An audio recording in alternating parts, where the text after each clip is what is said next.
ऊर्जा क्या है? ऑप्शन नंबर बी, कार्य करने की क्षमता। दोस्तों ऊर्जा के बारे में बता दूं, ऊर्जा का ऐसा ही मात्रक जूल है। इसके अलावा बात कर लें, जूल ऊर्जा के अलावा कार्य का भी ऐसा ही मात्रक है। अब बात आती है कार्य करने की दर। दोस्तों कार्य करने की दर, इसके बारे में आपको बता दूं, जो कार्य करने की दर होती है दोस्तों, वह शक्ति होती है। आपको याद रखना है दोस्तों, आप यहाँ पर कंफ्यूज करने वाला होता है। कार्य करने की क्षमता ऊर्जा और कार्य करने की दर शक्ति। बात कर ले अब शक्ति की, तो शक्ति का ऐसा ही मात्रक दोस्तों जो होता है वह वॉट होता है। इसके अलावा इसके दोस्तों इसको हार्स पावर में भी नापा जाता है, किलोवाट में भी नापा जाता है, लेकिन दोस्तों इसका जो ऐसा ही मात्रक होता है वह वॉट होता है, आपको याद रखना है। बात करते हैं नेक्स्ट क्वेश्चन की। निम्न में से कार्य का सही सूत्र है। ऑप्शन नंबर ए, बल गुणित विस्थापन। नेक्स्ट क्वेश्चन, शक्ति का सूत्र है। ऑप्शन नंबर बी, कार्य बटे समय। नेक्स्ट क्वेश्चन, वैद्युतिक ऊर्जा के बारे में सही है।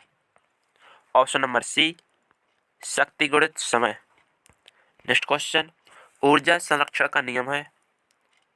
ऑप्शन नंबर सी, एक ऊर्जा को दूसरी ऊर्जा में रूपांतरित किया जा सकता है। इसके अलावा दोस्तों ऊर्जा को ना तो उत्पन्न किया जा सकता है और ना ही नष्ट किया जा सकता है दोस्तों। ऑप्शन नंबर सी सही आंसर है। नेक्स्ट क्वेश्चन, यांत्रिक ऊर्जा बराबर होती है। ऑप्शन नंबर ए, गतिज ऊर्जा प्लस स्थितिज ऊर्जा। नेक्स्ट क्वेश्चन, किसी वस्तु की पोटेंशियल ऊर्जा के कारण होती है। दोस्तों आपको बता दो, जो पोटेंशियल ऊर्जा होती है उसको स्थितिज ऊर्जा बोलते हैं। बात कर ले पोटेंशियल ऊर्जा की, तो दोस्तों वी बराबर एम जी एच होती है, जहाँ पर दोस्तों किसी वस्तु की पोटेंशियल ऊर्जा के लिए उसका द्रव्यमान जरूरी है, गुरुत्व त्वरण जरूरी है, ऊंचाई जरूरी है। दोस्तों यहाँ पर इसका द्रव्यमान, त्वरण और ऊंचाई तीनों ही आवश्यक है किसी वस्तु की पोटेंशियल ऊर्जा के लिए। दोस्तों यहाँ पर आपका ऑप्शन नंबर डी उपरोक्त सभी सही आंसर होता है। बात करते हैं नेक्स्ट क्वेश्चन की। स्प्रिंग में उच्चतम पोटेंशियल एनर्जी होगी यदि। दोस्तों बात कर लें स्प्रिंग में, तो उसमें स्थित ऊर्जा कब अधिकतम होगी। दोस्तों स्प्रिंग तो खिंचावस्था में होता है दोस्तों खिंचने के बाद स्थित हो जाता है, तो उसमें स्थित अवस्था अधिकतम होगी। इसके अलावा बात करें संपीड़ित अवस्था में, जब दोस्तों संपीड़ित अवस्था में होता है तब भी दोस्तों उसमें स्थित एनर्जी सबसे अधिक होगी। इसलिए दोस्तों यहाँ से आपका ऑप्शन नंबर सी, ए व बी दोनों सही आंसर है। नेक्स्ट क्वेश्चन, स्थितिज ऊर्जा बराबर द्रव्यमान गुणित डॉट डॉट डॉट गुणित ऊंचाई। दोस्तों मैंने आपको बताया था जो स्थितिज ऊर्जा होती है वह वी बराबर एम जी एच होती है, जहाँ पर आप दोस्तों आपका यहाँ पर द्रव्यमान दिया गया है, ऊंचाई भी दी गई हुई है, लेकिन दोस्तों यहाँ पर गुरुत्व त्वरण नहीं दिया गया है। इसलिए दोस्तों आपका यहाँ से ऑप्शन नंबर डी सही आंसर होता है। नेक्स्ट क्वेश्चन, यदि किसी वस्तु का वेग दोगुना कर दिया जाए तो इसकी गतिज ऊर्जा। दोस्तों आपको गतिज ऊर्जा के बारे में बता दूं, काइनेटिक एनर्जी। दोस्तों जो गतिज ऊर्जा होती है वह 1/2 एम वी का स्क्वायर होता है। दोस्तों यहाँ बोला गया अगर इसका वेग दोगुना कर दिया जाए, तो यहाँ पर दोस्तों आप 2 भी करोगे, इसका वेग रखोगे, तो यहाँ पर दोस्तों इसका स्क्वायर हो जाएगा, तो यहाँ पर 4 हो जाएगा। इसलिए दोस्तों जो वेग होगा दोस्तों वह 4 गुना हो जाएगा। ऑप्शन नंबर बी सही आंसर। नेक्स्ट क्वेश्चन, दौड़ता हुआ खिलाड़ी, गतिशील कार, लुढ़कता हुआ पत्थर, गिरता हुआ नारियल आदि किस ऊर्जा के उदाहरण हैं। दोस्तों आपको पढ़ने से ही इसका अनुमान लग जाता है कि दौड़ता हुआ खिलाड़ी मतलब दोस्तों गति कर रहा है, गतिशील कार गति कर रहा है, मतलब ऑप्शन नंबर बी गतिज ऊर्जा के उदाहरण हैं। नेक्स्ट क्वेश्चन, चाबी भरी घड़ी में कौन सी ऊर्जा होती है। ऑप्शन नंबर बी स्थितिज ऊर्जा। नेक्स्ट क्वेश्चन, एक गेंद 10 मीटर ऊंचाई से गिराई जाती है, गिरते समय इसकी। दोस्तों आपको यहाँ पर बताना है कि एक गेंद है दोस्तों 10 मीटर की ऊंचाई से गिराई जाती है। दोस्तों गिरते समय इसमें क्या परिवर्तन होते हैं। दोस्तों जब दोस्तों ऊंचाई पर थी तो स्थित थी, दोस्तों धीरे गिरने लगी तो इसकी स्थितिज ऊर्जा घटने लगी और तेजी से गति पकड़ने लगी। इसका मतलब दोस्तों गतिज ऊर्जा बढ़ती है और स्थितिज ऊर्जा घटती है। नेक्स्ट क्वेश्चन, एक वस्तु कुछ गतिज ऊर्जा के साथ ऊपर की ओर फेंकी जाती है तो उच्चतम ऊंचाई पर। दोस्तों यह वस्तुएं अगर दोस्तों गतिज ऊर्जा के साथ ऊपर जाती है तो एक समय ऐसा आएगा जहाँ पर दोस्तों वस्तु रुक जाएगी और वहाँ से लौटना वापस कर देगी। दोस्तों जहाँ पर उच्चतम ऊंचाई वस्तु जहाँ पर रुकती है तो वहाँ पर उस वस्तु जो होगी और स्थितिज ऊर्जा में परिवर्तित हो जाती है। ऑप्शन नंबर सी आपका यहाँ पर राइट आंसर। नेक्स्ट क्वेश्चन, एक घड़ी के दौरान पेंडुलम के पास ऊर्जा होती है। ऑप्शन नंबर सी यांत्रिक ऊर्जा। दोस्तों जो यांत्रिक ऊर्जा होती है वो गतिज ऊर्जा और स्थितिज ऊर्जा दोनों का योग होती है।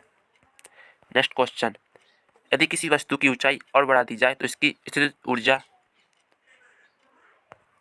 ऑप्शन नंबर ए बढ़ जाएगी। नेक्स्ट क्वेश्चन, निम्न में से रासायनिक ऊर्जा का उदाहरण नहीं है। ऑप्शन नंबर डी, लकड़ी का जलना। नेक्स्ट क्वेश्चन, वोल्टेज किस प्रकार की ऊर्जा है? ऑप्शन नंबर बी, स्थितिज ऊर्जा। नेक्स्ट क्वेश्चन, अणुओं की गतिज ऊर्जा। ऑप्शन नंबर सी, गैस में ठोस की अपेक्षा अधिक होती है। आपको बता दें दोस्तों, गैस में गतिज ऊर्जा सबसे अधिक होती है, गैस के बाद द्रव में और द्रव के बाद ठोस में सबसे कम गतिज ऊर्जा होती है। नेक्स्ट क्वेश्चन, 20 वाट की दर से 520 जूल का कार्य करने में आवश्यक समय। दोस्तों यहाँ पर है वाट जो होता है शक्ति का सीमांतक होता है। शक्ति के बारे में दोस्तों, जो शक्ति होती है वह कार्य बटे समय होता है।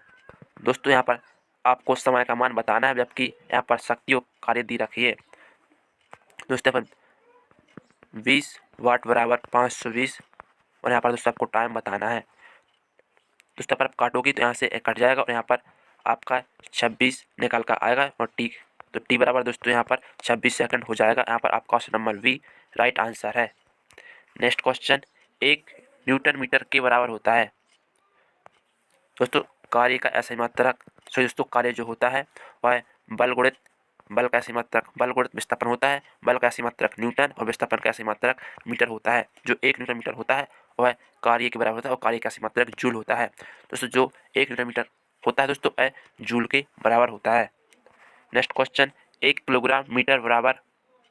Option number A 9.81 joule. Next question, Newton metre मात्रक है। दोस्तों मैंने आपको बताया जो न्यूटन मीटर मात्रक होता है और कार्य का होता है, और कार्य के अलावा दोस्तों ऊर्जा का भी ऐसा ही मात्रक होता है। तो दोस्तों ऐसे मात्रक नहीं होता है, लेकिन दोस्तों इसका दोस्तों न्यूटन मीटर जो मात्रक होता है ऊर्जा का होता है। इसके अलावा दोस्तों कार्य ऊर्जा का ऐसी मात्रक जूल है। नेक्स्ट क्वेश्चन, जब बल वस्तु की गति की दिशा में कार्य करता है तो किया गया कार्य होता है। दोस्तों आपके यहाँ पर समझने वाली बात है, जब बल वस्तु की गति की दिशा में कार्य करता है तो किया गया कार्य होता है, मतलब उसी की गति में कार्य की बात हो रही तो किया गया कार्य होगा दोस्तों धनात्मक, ऑप्शन नंबर ए।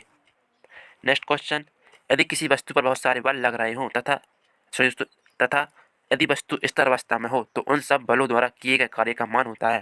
दोस्तों आपके पास समझना है, किसी वस्तु दोस्तों बहुत सारे बल लग रहे हैं, दोस्तों वस्तु है और इस पर दोस्तों बहुत सारे बल लग रहे हैं।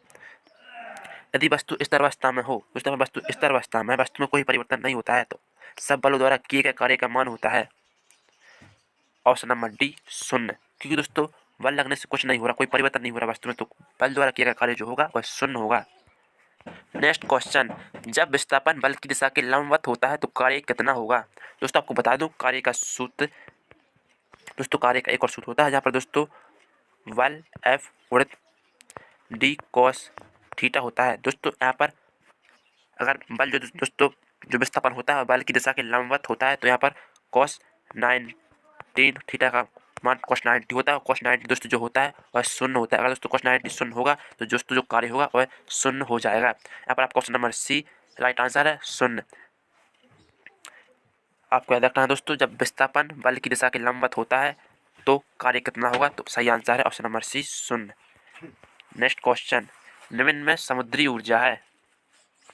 ऑप्शन नंबर डी उपरोक्त सभी में। यहाँ पर आपके तापीय ऊर्जा, तरंग ऊर्जा, ज्वारीय ऊर्जा सभी में समुद्री ऊर्जा है। नेक्स्ट क्वेश्चन, निम्न में से परंपरागत ऊर्जा स्रोत नहीं है। ऑप्शन नंबर सी सौर ऊर्जा। नेक्स्ट क्वेश्चन, जब पंखा बिजली से चलता है तो विद्युत ऊर्जा का किस ऊर्जा में रूपांतरण होता है। दोस्तों जब पंखा है दोस्तों बिजली से चल रहा है दोस्तों विद्युत ऊर्जा से दोस्तों आप यहाँ पर प्रकाश ऊर्जा में तो परिवर्तन नहीं होगा, चुंबकीय में परिवर्तन नहीं होगा, ध्वनि ऊर्जा में परिवर्तन नहीं होगा। ऑप्शन नंबर डी यांत्रिक ऊर्जा में परिवर्तित होगा। नेक्स्ट क्वेश्चन, ट्यूबलाइट का क्या कार्य है। दोस्तों जो ट्यूबलाइट होती है दोस्तों किससे विद्युत से जलती है, दोस्तों इसका विद्युत ऊर्जा से प्रकाश ऊर्जा में परिवर्तन होगा। दोस्तों आप देख सकते हो ऑप्शन नंबर सी विद्युत ऊर्जा को प्रकाश ऊर्जा में बदलता है। नेक्स्ट क्वेश्चन, यांत्रिक ऊर्जा को विद्युत ऊर्जा में कौन बदलता है। Option number D dynamo. इसके अलावा दोस्तों कुछ इंपॉर्टेंट नोट हैं जो आपको मैं बता दूं। माइक्रोफोन जो दोस्तों जो होता है और ध्वनि ऊर्जा को विद्युत ऊर्जा में परिवर्तित करता है। इसके अलावा लाउड स्पीकर विद्युत ऊर्जा को ध्वनि ऊर्जा में परिवर्तित करता है। दोस्तों दोनों ही दोस्तों कन्फ्यूज करने वाले होते हैं, इसलिए आपको याद रखना है जो माइक्रोफोन होता है दोस्तों, जो मोबाइल होता है और अपन दोस्तों उसमें बोलते तो ध्वनि ऊर्जा को विद्युत ऊर्जा में बदलता है। इसके अलावा दोस्तों बात कर लाउड स्पीकर की, दोस्तों लाउड स्पीकर होता है और दोस्तों विद्युत ऊर्जा को ध्वनि ऊर्जा में परिवर्तित करता है। इसके बाद बात कर ले मोमबत्ती की, दोस्तों मोमबत्ती जो होती है वो रासायनिक ऊर्जा को प्रकाश एवं ऊष्मा ऊर्जा में बदलता है। इसके अलावा कुछ नोट और हैं दोस्तों। गतिज ऊर्जा और संवेग के बीच संबंध होता है दोस्तों। संवेग होता है दोस्तों जो यहाँ पर दोस्तों के बराबर पी का स्क्वायर दोस्तों बटे 2m है दोस्तों, आपको याद रखना है। बात कर ले आइंस्टीन का द्रव्यमान ऊर्जा समीकरण दोस्तों यह होता है E बराबर mc का स्क्वायर। इसके अलावा बात कर ले एक यूनिट वैद्युतिक ऊर्जा किसके बराबर है, यहाँ पर 3.6 10 के ऊपर 6 की घात जूल। दोस्तों आज के लिए बस इतना ही, मिलते हैं नेक्स्ट वीडियो में, तब तक के लिए थैंक यू सो मच। अगर दोस्तों आपने अभी तक हमारे चैनल को सब्सक्राइब नहीं किया तो दोस्तों चैनल को सब्सक्राइब करना ना भूलेगा, साथ में बेल आइकन को दबाना भी ना भूलेगा, क्योंकि दोस्तों जब मैं भी वीडियो डालूँ तो आपको मिल सके सबसे पहले।